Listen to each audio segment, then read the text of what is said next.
Welcome back, everyone, for another episode of the Together for Sharon podcast. I'm Sharon's son, George. Along with me, or a little below, is my wife, Greta, Sharon's daughter-in-law. We were my mother's caregivers after she was diagnosed with Parkinson's disease. Unfortunately, she passed on 1/1/2020. We started TogetherForSharon.com in her memory. Today, we have somebody really important to me in my life, somebody who's made a big impact. And I'm going to allow my wife now to take over. But again, it's such an honor to have you here today with us. Yes. Welcome to the show, George Manahan. Before we begin, I just want to say that my husband, George, doesn't stop talking. He never stops talking about you. He mentions you throughout the day. He mentions you in the morning. He mentions you at night. It's nonstop talking about George. But I'm really excited to finally get to meet you and learn more about you and your journey. So please tell us about yourself and where did you grow up and where do you live now? Sure. I grew up in Morristown, New Jersey. It's a really, really small town, about 20,000 people, but it's the county seat. So 20,000 people live there and 100,000 work there. My father was mayor of the town for about 8 years when I was growing up. And then his brother, who was older than he was mayor for about 4 terms. So there's a Manahan in the mayor's office probably for about 15, 20 years. Oh. I left Morristown to go to Bethany College, which is outside of Wheeling, West Virginia. My father took interns from Bethany College, and he always said that between Syracuse, Ohio University, and Bethany had the best students. So he said I should go to Bethany College, so that's where I went. And afterwards, I came down here to Charleston, West Virginia. I started in radio and television, and also was the press secretary to the governor. Started a business, and then we can get into the Parkinson stuff as we move along. Thank you. It's amazing. Well, again, to me, it's an honor to have you here because it's not just about awareness.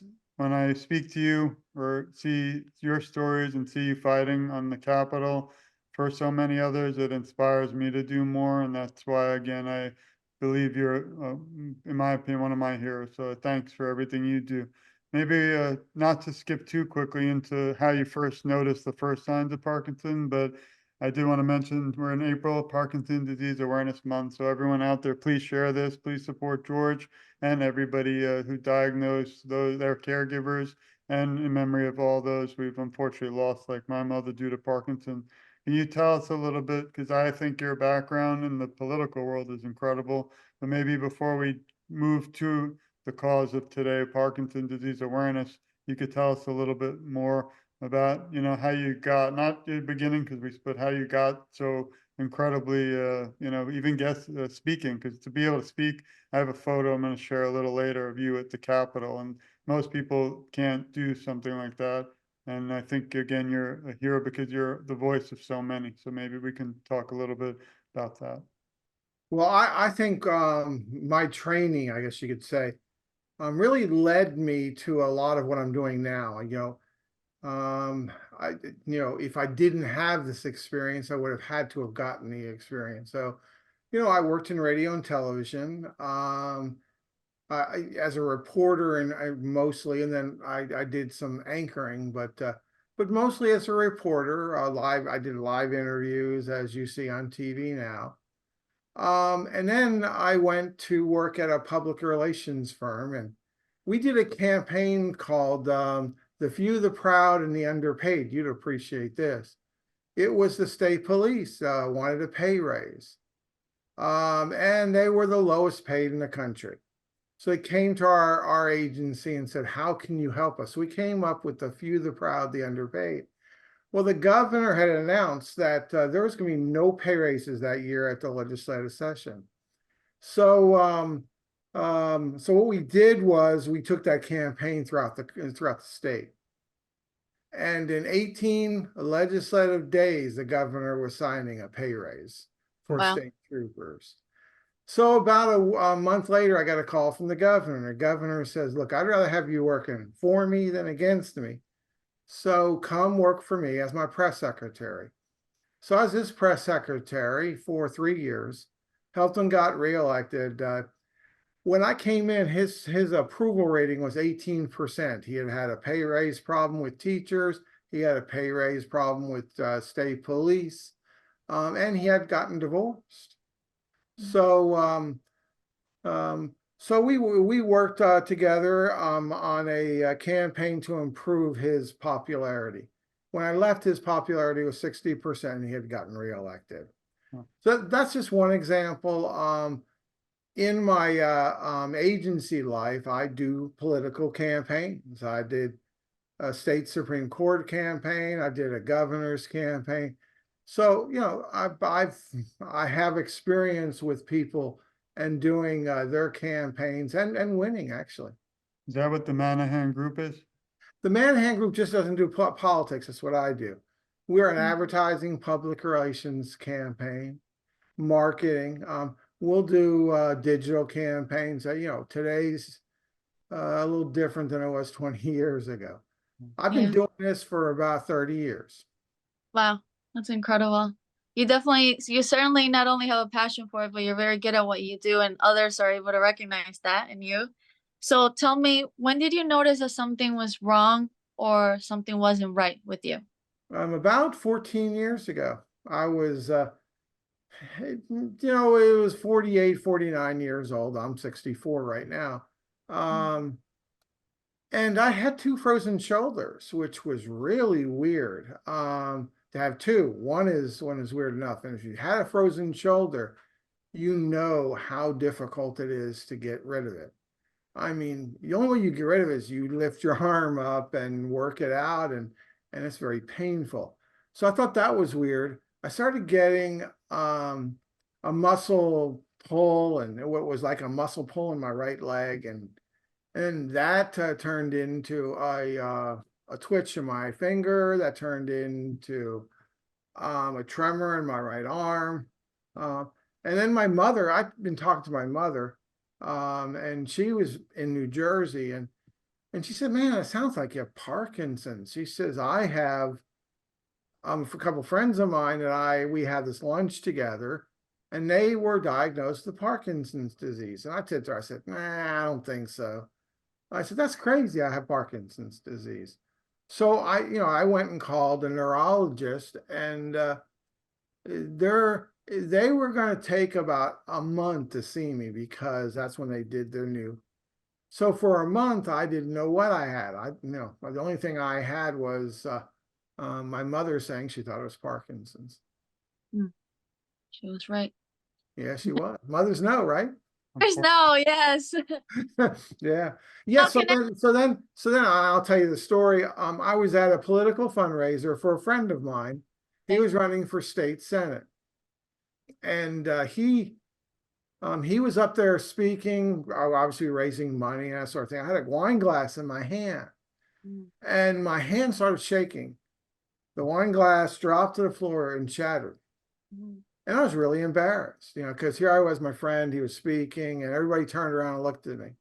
And this doctor, who I knew a little bit, but he back behind me comes up to me, he says, do you know what you have? I said, well, my mom thinks it's Parkinson's, but it can't be that. He says, that's exactly what it is. So here I was diagnosed with Parkinson's disease at a reception while waiting to actually see the doctor. At the age of 48, which is incredibly young, you know. Wow. Yeah, young onset, technically. Yes. When you found out your diagnosis now is unfortunately 100%, what was your response? How did you have to change your life after that? And what, led you even to today? Well, I'll tell you, like everybody else, you have a coming to Jesus moment. What you keep saying is, well, I want to see somebody else. I want to see somebody else, because you don't believe it. So that took about a year for me to work through that, because I was really concerned about how that would impact my business. Would people stop coming to my business because I had Parkinson's, and a lot of people knew nothing about Parkinson's disease. And in fact, I didn't know anybody else with Parkinson's disease here in Charleston. And I knew a lot of people, but as my doctor told me later, he said, well, you knew people with Parkinson's, they were just either home alone, or there were other ways they were hiding it, and they were in early stages. So Oh, that's incredible. So you said it took you about a year to work through that, work through how your life would be different, how it would impact your job. How did it impact you and your job, and how did you see it develop in that 1 year? Besides your thinking how it would, how did it actually? well, this community rallied around me. And I don't want to get all upset and all emotional as I go through that. But this community supported me throughout that year, but really throughout the next 25, 30 years. So it was heart-wrenching and heartwarming for me. But once I figured out that I had Parkinson's, as the community would rally around me, then I had to give back. I had to do something. And that's when we started thinking about doing a 5K walk and run. I love that. I love 5Ks. Josh is the one who actually got me into running. When we met, I was like 90 pounds soaking wet. So I was like, why in the world would I move my body? I could probably lose weight. Like, I don't want to do that. Well, the 5K we had was, well, first of all, I went looking for a support group. And that was before the 5K. I went to a support group that was listed on the National Parkinson's Foundation website. I went there and nobody showed up. Oh. And I was really upset because I wanted to feel, touch, know other people with the disease. So I then sat down and with my staff and said, hey, look, we do events. So let's do a Parkinson's walk and run. And so I first took on the National Parkinson's Foundation, and their response was, well, you can bring people to Columbus. And I said, oh, I want to do it here. I want to give back here in this community. So, so we did that. We hooked up with the Michael J. Fox Foundation, and we're now on our 12th year with the walk and run. Wow. And the first one we had all these people come up to us and say, I have what you have. They couldn't even say the word Parkinson's. And what we realized was that a lot of these people were home suffering alone. And the only people that knew were their family members. So we had to do something about that. And that's when we started a support group here. And then that evolved into exercise classes. We now currently have 3 support groups a month. One is a regular support group, another one is for women in Parkinson's, the other one's for caregivers. Oh, wow. And then we have 3 exercise classes each week. And then we do symposiums and other things and other events, and obviously the 5K. 5K has raised $600,000 in 11 years. So we're going on our 12th year. That's extraordinary. Wow, it's incredible. And I like what you said, that you didn't have a support group, so you started something similar, and then that led to the support and the community and everyone coming together. And I think it's wonderful. And people will run for pretty much anything. Yes, they will. So the funniest. And our people mostly walk. I mean, obviously, we do have a couple of people that try to run. But we have about 300 people to show up, so it's been a great event. What's the name of your organization for everyone listening, if they want to donate and join in? Well, it's the Charleston Parkinson Support Group, and you can get to it at parkinsonsupportwv.com.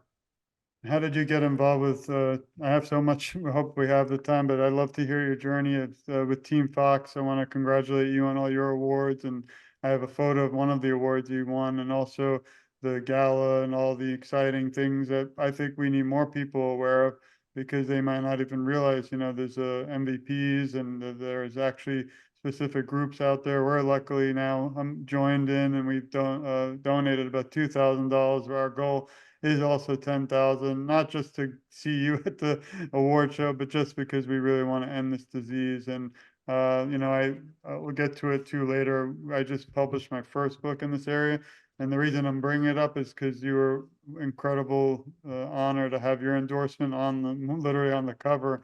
And just this picture, I know you get emotional too. It's I was doing a talk the other day and talking about the actual photo, and it was my mother and I when we were dancing at my wedding, and how it's literally one of my favorite memories besides our children.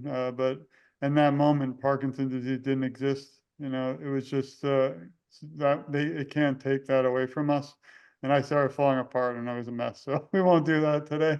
But it just, anytime I see anyone struggling now, or think back, to when my mother was, it pushes me to want to do more. And joining together with individuals so special like you, I feel like our voices are just so much stronger, rather than having this incredible community all kind of pieced around the world apart. And to me, that's been a big issue that I try to bring everyone together. Because again, if we just reach one person today sharing this podcast, and we've changed the world, we've made one more person aware. That person might tell one person, and then there you go. So I just curious how you got into the whole world of Michael J. Fox Foundation, Team Fox, and please. Well, let me say this to start off with. It has nothing to do with Fox, but your book is an important book. Thank you. And the reason I say that is there's not a lot of caregiving books out there. And people, especially, and I run a support group, and we have 50 to 60 people show up every month. Half of them are caregivers, half of them are people with Parkinson's. And caregivers are always asking questions. What should I do about this? What should I do about that? That's why your book is important. It's well written, don't get me wrong, but it's an important book. And it needs to get out there, and especially for caregivers. And that's why I've already purchased a couple of copies to give them to people in our support group, especially the caregivers. So that's important. How do I start with Team Fox? Well, the 5K is, and you have to sort of understand a little bit about Team Fox and the Michael J. Fox Foundation. They have different pillars. They have the advocacy pillar, which I hadn't started with at that point. And they have the fundraising pillar, which is Team Fox. And then they have the patient work. So you have those three pillars. I started out with Team Fox. And that was a really good experience for me, because it allowed me to channel a lot of my energy and a lot of my negative thoughts about Parkinson's. So we've done that we're on our 12th year, and as I said, we've fundraised about $600,000. But about 5-6 years ago, I noticed that Team Fox was starting to do more policy stuff. See, as I understand it, the Parkinson's Foundation and Team Fox fund the policy stuff together. So that you don't have more than 2 or 3 or 4 voices, up either at the Capitol, in Washington, D.C., or in state houses throughout the country. So, then I learned that, and I was like, wow, this is really what I'd like to do. So I made sure I got on a list. And I'm told that they're going to have another advocacy forum in Washington, D.C. next year. So you might want to put it on your list to stay up on it if you're interested in doing the policy side. But, with me being a former press secretary, doing campaigns, I had the ability to be able to go into this thing seamlessly, and which I did. We've been fairly successful. We passed the Parkinson's registry in West Virginia, which we were only the 4th state in the country to do so. We're working on the biomarker bill that's It didn't pass this year, but I bet you we get it passed next year. Yes. And then the congressional bill, which you alluded to. Yeah. As Yeah, you, George, as you you, were, yeah, sorry, Josh. as You were you, also in the Parkinson's registry in West Virginia. What is a registry and what will it do?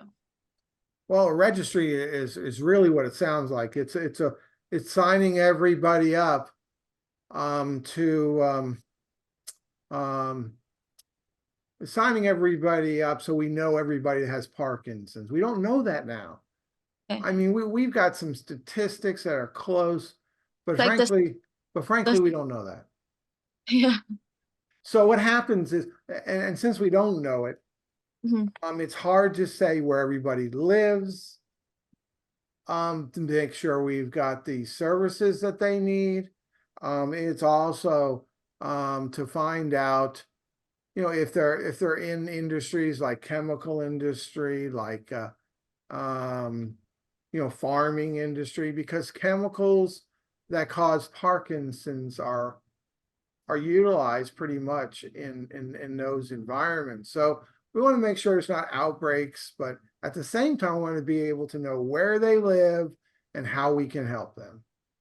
Yes, this is a big job because a registry gathers a lot of information about each individual. So it's not an easy task to set up and do all this. It's No, and incredible. we've established an advisory board within the registry. It hasn't been started yet, but and it takes about 2 years to get it up and running, but we're pretty close. So I look for us to have the registry ready probably by the end of this year. Wow, that's incredible. And there you are. Josh is sharing some pictures of you. I'm really nervous right there. as we continue our chat, I just want to share with everyone some incredible resources. Obviously, TogetherForSharon.com. George was amazing enough to give us an interview.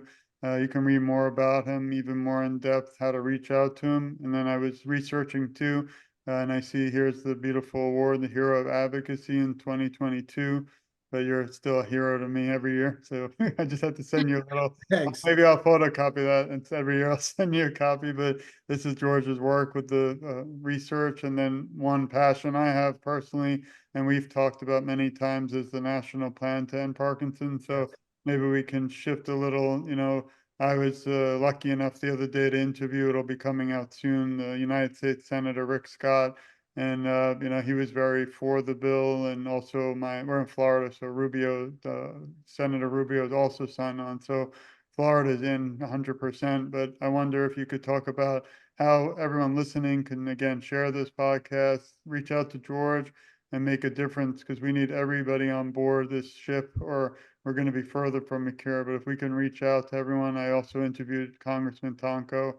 We shared that, but you know, maybe we can have you really talk to the heart of it, because I can only say I had a part in it through my representative, and obviously I've done about 60 now podcasts trying to target people who do not have Parkinson's and people who are not aware. So it sounds kind of opposite or backwards, but I'm looking more outside of the Parkinson's community, because we already have the incredible support from the Parkinson's community. But I feel, you know, we need to get the other rest of the population, which is pretty large. So, but you can actually bring us inside like no one can. You know, so maybe we can touch on this, because again, to me, this is the most important thing in history. And also, it's incredible to tell the viewers that they can be a part of it. You know, in 2 or 3 years, hopefully this is passed next year. But I might do a show together, just maybe again on the national plan. I can't tell them they can be part of it. So maybe this is the big pitch for you. No pressure. You know, let's. No pressure at all. First of all, the national plan sets up, and it's a bill in Congress. It's already passed the House, and we hope it's going to pass the Senate by the end of this year. If it does, it goes to the president for his signature. The national plan sets up an advisory board of both in federal government and outside federal government experts to come up with what it says, a national plan to end Parkinson's. And they did it for Alzheimer's, I'd say about 11, 12 years ago. And it led to about 4 or 5 times increase in funding for research. And I had a friend of mine who served on it, and basically she said what it really did was it brought together all the federal government agencies like they've never been together before. And they have this discussion. They don't do that now. You would think they would do it, but they don't do it. And she said that's what led to sort of a eureka moment. And Alzheimer's, there's a lot going on with Alzheimer's now. I'll tell you a story that just happened a couple of days ago. So a friend of mine who I went to college with hosted something about the college. And he said, you should interview George Manahan because, hey, he's doing a lot in Parkinson. He listed about 8 or 9 people. Well, I took the opportunity under that and wrote, hey, look, anybody know Bernie Sanders? Because Bernie Sanders is the chairman of the committee in the U.S. Senate that our bill is in, and we need to get it out of that committee. And he said, well, I don't know Bernie Sanders, but he says, I know someone that does. So he connected me with that person in Vermont that then wrote and called Bernie Sanders' office. This is 2 days ago. Wow. And he then got a response from them, and he sent me back the response, which I sent to our team in DC, who then you will use that as an opportunity next week to go talk to Bernie Sanders' office just to confirm that they received it, they acknowledge it, because one's the local office and the other DC office. But what people can do is call their U.S. Senator and say, this is an important bill. It is an important bill. It doesn't cost anything. Right. And what's really neat is that the advisory board has 2 patient representatives, one a young onset and one an older one. They all have a doctors will be able to join the committee, and caregivers. And there's a whole, and then there are national associations, which probably will be Michael J. Fox and Parkinson's. But I don't have any inside information about that, but there'll be probably about 20 to 30 representatives. They'll meet quarterly. And within a year, they're supposed to come up with a national plan. Wow. Those are effective steps right there. Yeah, it's exciting. I just want to note, everybody out there, please go to Parkinson Support. Well, it's West Virginia, but wv.com to reach out, and also foxtrotwv.com. If you do have questions for George, please reach out to your senators. And again, I appreciate everything you do. I'm just going to get now into something I call the lightning round. Okay. This is the fun part. Should I be worried about this? Usually nobody can hear this, so let's see if you can hear this in once. Oh my gosh, this is hilarious. Try this like 10 times. Let's see. Can you hear? Okay. Can you hear any of that? No. No? All right, we tried. That was my attempt at playing lightning sounds again. Oh, lightning sounds. Oh, I thought you were going to say a word and I had to say the first thing that comes to me. Well, again, I could spend 20 hours just fascinated about the end of the national plan because it's so important. And I tell everybody, again, it's not just, I mean, I'm shocked that this is history because we shouldn't have, taken decades to have something there to represent those diagnosed and the caregivers. I wonder, and you might not be able to comment. George, let me add one thing. I forgot one thing very important. Senator Schumer, who is the head of the Senate, just signed on to be a co-sponsor of our bill. Let me tell you, the Senate president never signs on. Okay. Now, his mother apparently has Parkinson's, so that's a big development, and it's a big development. It's public knowledge because you can go on to the congressional website and see the people who sign up for the bill. So while it doesn't mean we're going to get it passed, because there's a lot going on in Congress these days, it is a good, strong step forward. I agree. Wow. And I will just get into a little bit more about George, and from George to the other George. And Greta, please jump in anytime because you have expertise here. Also, I did have one question you might not be able to answer. Do you think the Michael J. Fox Foundation one day might have a wing for caregivers? Because I know it concentrates obviously on those diagnosed because we want to cure, but I wonder if that's what my next book's actually about.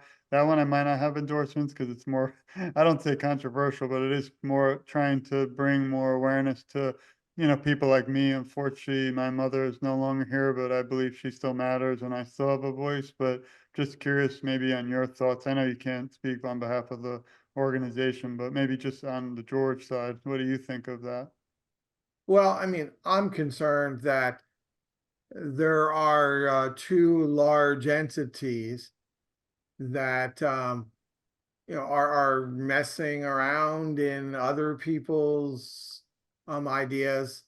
I mean, let me give you an example. We're in a rural state. We have a biomarker now, right? And that biomarker is going to be probably in the next year or so a blood test or a skin test. It won't have to be a spinal tap.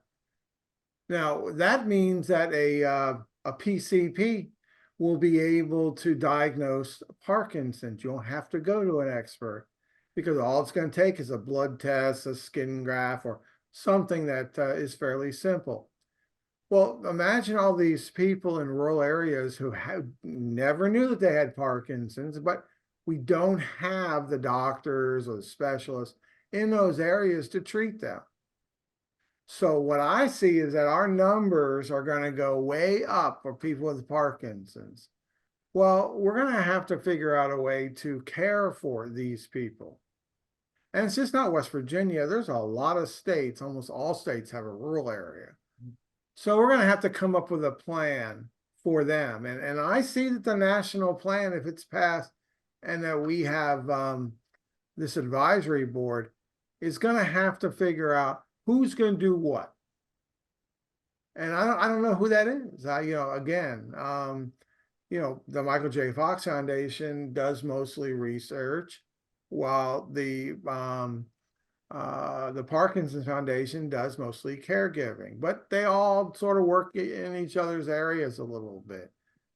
So, that's me. Obviously, I'm not speaking for the Michael J. Fox Foundation nor the Parkinson's Foundation in these areas, but hopefully the biomarker comes out and that we have a concentration on people in rural areas. Thank you. Now let's focus on George the man.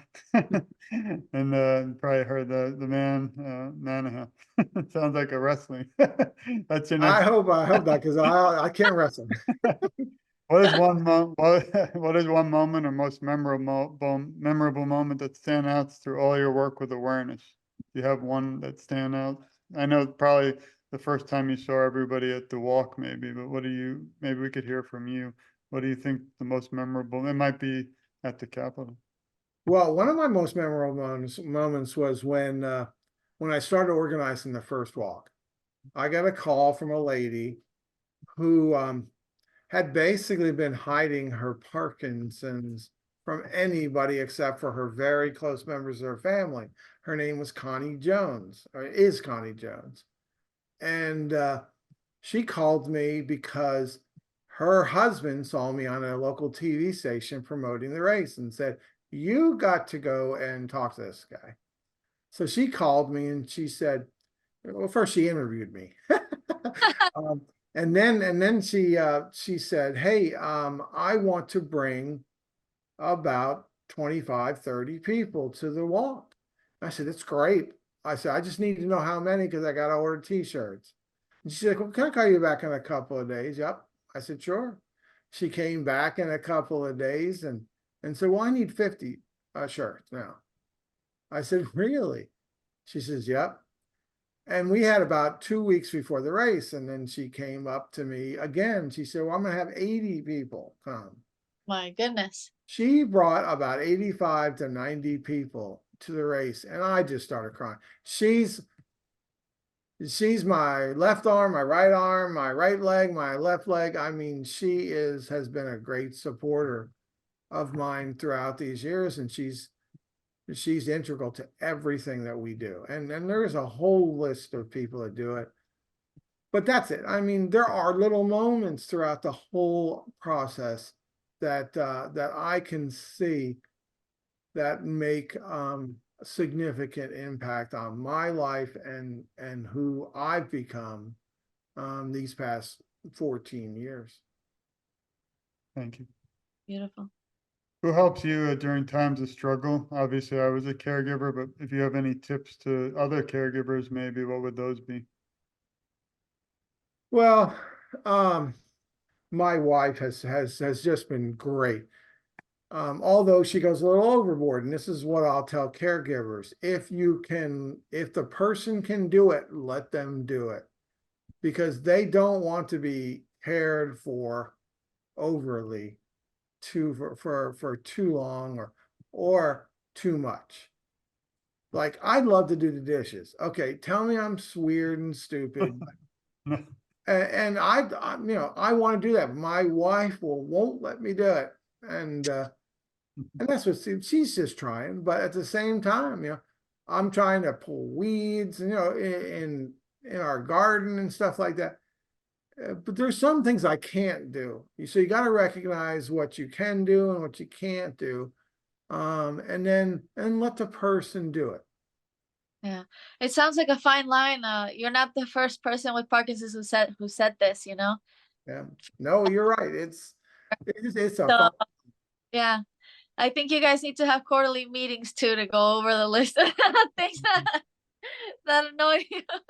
Well, I'll tell you a story. Okay, so before we started having a support group for caregivers, we used to break up into two groups. And I always found that the caregivers loved it because they could talk about their spouse or person without without them being there. Yeah. So but you would hear them, they're down the hall and they're laughing.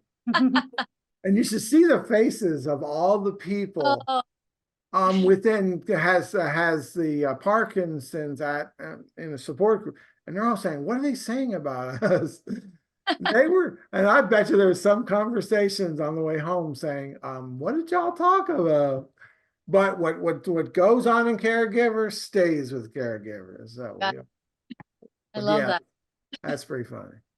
Is there something you would have done differently today if you're looking back 10 years ago? Is there some type of path or, maybe something you would have done that you didn't? Maybe you could touch on that. I don't want this to be No, there really isn't. I had to do the Fox Trot, the 5K, in order to find out where people were at and who had Parkinson's in order to start the support group. My goal was always to start a support group, not to raise money. So doing the 5K was just a way to promote the support group. And then we provided the services within the exercise classes, the statewide symposium. We just did a statewide symposium with the Parkinson's Foundation, and it went great. And we had about 80, 90 people there, and worked out well. Thank you. If you were asked to write a script to a movie about your life story, what would you call it? Ted Thompson loved that one. Yeah, that's a great And what question. did Ted say? You have to watch the playback. That's tough. I always joke. You could. How about give that man a hand? I like that. I like that. And before we conclude, That would be a comedy movie then. Yeah, it would be, wouldn't it?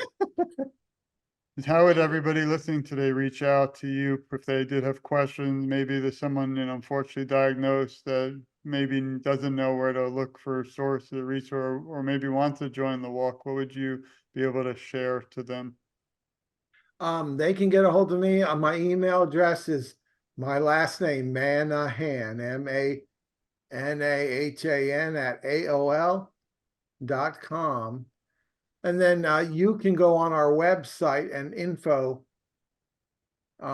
info mark on our website will come to me as well. So, I'm around to talk to people both in West Virginia and outside West Virginia. Be happy to talk about the national plan, or if I can connect them with the advocacy team at Michael J. Fox if they want to do something in their state.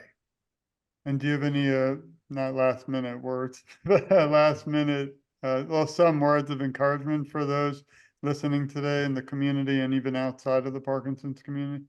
There's amazing stuff going on in the Parkinson's community today. And I'll tell you, I'm very, very excited about this biomarker, the national plan. I think we've got a great shot of getting this thing passed by the end of the year. And then these things open up so many things. I mean, you start looking at it, you can see that they're going to be able to diagnose people that haven't been diagnosed or wrongly diagnosed, or people that got it through hereditary means. That's one thing. And then you've got these registries that are starting up, so we're going to be able to find out where they live and things that have not been around for such ever. And hopefully this advocacy team at both Michael J. Fox and the Parkinson's Foundation work out and really start to use all these tools that they're going to have to their benefit. Yeah. You're setting up the future and the infrastructure for future people, future generations. That's really incredible. Yeah, that's exactly right. Well, again, I just want to say how you are a hero of mine and all. You inspire so many. And today I hope they will be even more inspired now because we're finally able to actually see each other, not just write each other. But I just do have one last message for you and your family and all the individuals listening out there. We love you. We send our support, and you're never alone in this fight. We, along with George, will advocate, the two Georges will advocate, and Greta will advocate together because together our voices, I believe, are so much stronger. And I always tell George and my wife, Greta, that I'm just getting started because I mean, literally, when I see your journey, I just felt like I had to just get up and get going and keep fighting. And the only journey that breaks my heart is the one that I'm not aware of. And there's just so many incredible people out there. And one example is the Team Fox MVP. I know several, but I really want all those people to be known because they're doing such incredible things. But I still feel, unfortunately, the world just isn't aware yet. So we have to change that. And together, I think, is how we do that. So I don't know if either of you had any last minute comments before we wrap up. Now, the only thing I would conclude is thank you for your advocacy, for your book. And if people have a chance, please get a copy of it. You're not trying to make money. I think the whole idea is to inform people, and I appreciate that. Thank you. I joke with my wife that we spent so much on editing and we'll never make it back, and that's not why we do this. I mean, we have the 600 interviews on Together for Sharon just because I don't want anyone to ever feel alone. And now we've dedicated a section in memory of those who we lost, and we're trying to find more people, caregivers, but unfortunately, what I'm seeing is a lot of people kind of don't realize there are people like me still out there that don't want their family members to be forgotten, and they, in a way, move on. So reaching them is not the easiest, but we're going to keep trying. So I really, again, appreciate your time. And Greta, thank you for joining us. But this has been another episode of the Together for Sharon podcast. And please stay tuned for more. Please support George and his mission and all of our mission together, because again, we're going to repeat it. It'll be a broken record. We just got a record player here and it's just going to have to be on repeat. Together, our voices are so much stronger. So thank you, George. And we send our love to everybody listening. Please share this and please support him. I'm sure he'll be in front of the Capitol again, and hopefully I'll be right there cheering him on as our leader there in the fight. So thank you. Thank you. And I hope we're going to have a bill signing by the end of the year. Then we'll all have to redo this again, but celebrate. We'll all have celebration hats and things. So thank you again. And that's a big last note. Everyone listening, please not only share this, support George, but you have to. There's not a if or when. Right now, it's urgent. That's the words I've been taught by somebody sitting with us today, but it's urgent that we pass the national plan to end Parkinson's disease. You can go to the Michael J. Fox Foundation website and look up advocacy or policy. You'll see, you can even join their list. They'll update you on events and news. I'll never forget in December last year, we were just doing work or something, and I saw it flash before that it's been passed, and I almost fell apart too crying, but I was so excited. It was like literal history. Unfortunately, too late for our family, but it's not for so many others, and that's why we fight. We have a passion, and I don't want to see. We did an event, as you might know, Michael J. Fox IQ event a few weeks ago. We were at the Parkinson's Foundation walk. This Saturday, I'll be at the American Parkinson's Disease Association symposium, and then we're going to be at the Unity Walk. And obviously, it's a lot going on this month for Parkinson's Awareness Month. But when you're virtual is beautiful, but when you're there, like with your support group, and you're literally sitting there with people who are still fighting and the family members, and they come up to you and hug you, and we all kiss each other and cry together. It's just a different, you can't really explain it on a show or a podcast. So that's why I try to bring you there live. But I can't wait. I told my wife to one day meet you and give you a hug. I won't do it too tight, but I want to thank you for everything you did. Beth, I'm sorry that I've taken him away from you for a while. But hopefully that'll be next year MVP event for Michael J. Fox, if not sooner. Yeah, hope we'll report live from there. So thanks again, everyone. Great. And again, it's been an honor, and thank you. And this is just a continue. We'll continue this to be continued. Thanks, everyone. Thank you.